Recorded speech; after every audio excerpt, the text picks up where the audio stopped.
Hi, I'm Dr. Sherry Gaither. I want to give you 10 rules for getting unstuck. Because getting unstuck is a series of choices, but you have to make the first move. And the first move is to not keep lamenting over the past, not keep looking through the rearview mirror trying to go forward. We cannot undo the past, can't change the past, can't rearrange the past. All the tears of the world will not do that. So we have to have a forward focus.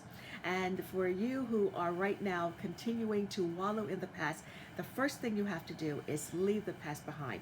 The Apostle Paul would say, forgetting those things which are behind, I press towards the future, towards the goals, towards the things that I know are in front of me. The second thing is, how you think will determine how far you go. And a lot of times we can have a defeated mentality. We can have a mentality of thinking we can't accomplish something. We sometimes consider ourselves failures before we even try. So how you think, the Bible says, as a person thinks in their heart, so are they. And so you've got to watch what goes through your mind. You've got to get a grip on your emotions, which is the third principle or third rule. Get a grip on your emotions. Frustration, disappointment, discouragement, all of these things can have you in bondage and paralyze you, even fear. Now, fear is one of the things that cause people to stay stuck. Fear of failure, fear of the future, fear of the unknown. And if you're going to get unstuck, you have got to get a grip on your emotions. The fourth thing I need to tell you is you've got to learn how to encourage yourself. If you remember King David, or at the time he wasn't king, but David was at Ziklag, and when he got back, he and all of the men, their families were taken hostage, and the city was burned.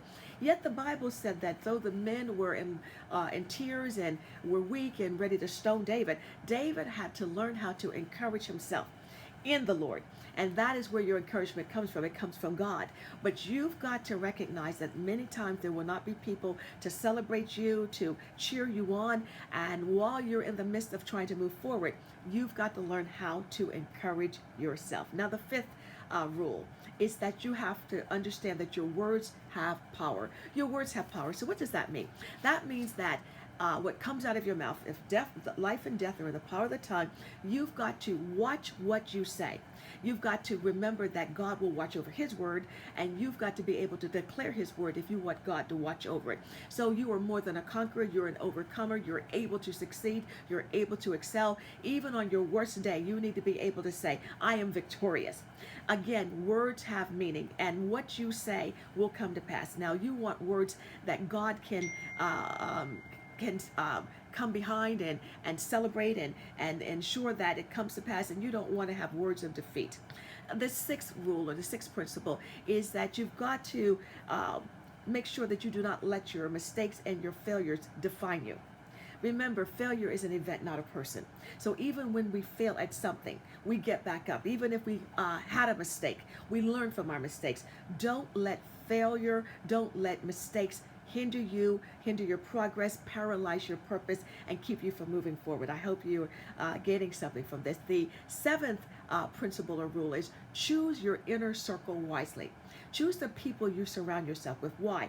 Because the people who we surround ourselves with can help determine how high we go.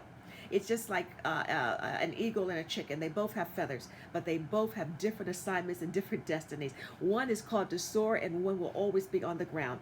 What you want to do is make sure the people around you are people who also have a forward thinking, people who want to go to the next level, because you cannot go forward holding and dragging somebody with you. So please choose your inner circle. It doesn't mean you're better than people. It doesn't mean that you don't like people. It just means that where you're going, you can't drag people. You can't allow people to cause you to compromise your future and your destiny. And many times when people don't have faith for themselves, they don't have faith for you. Number 8, stop making excuses. What do I mean by that?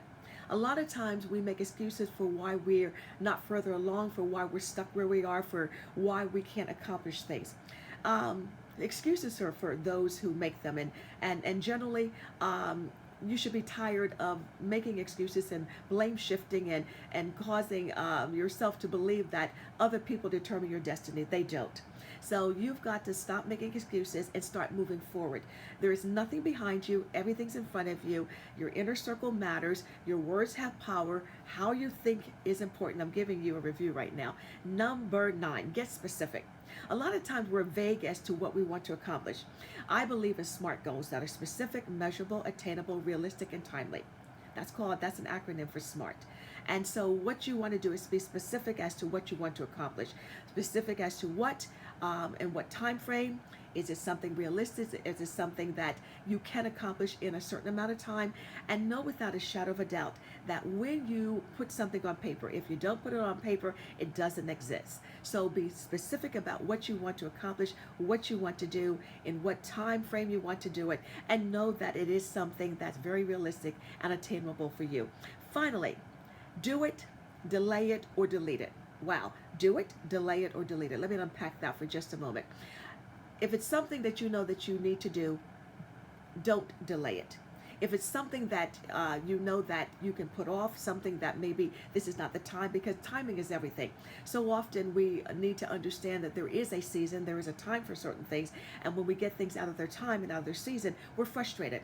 So either it's something you're supposed to accomplish now, something you're supposed to delay for a better timing, or something you should delete. What does that mean? Certain things you've got to determine it's good, but not for you. And so you delete it off of your schedule, off of your to-do list, off of something you want to accomplish. So you do it, delay it, or delete it.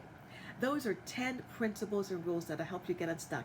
I pray that that this has been something that has benefited you, because if you don't know where you want to go, any road will take you there. But when you get unstuck, you become unstoppable. Thank you so much. Have a good day.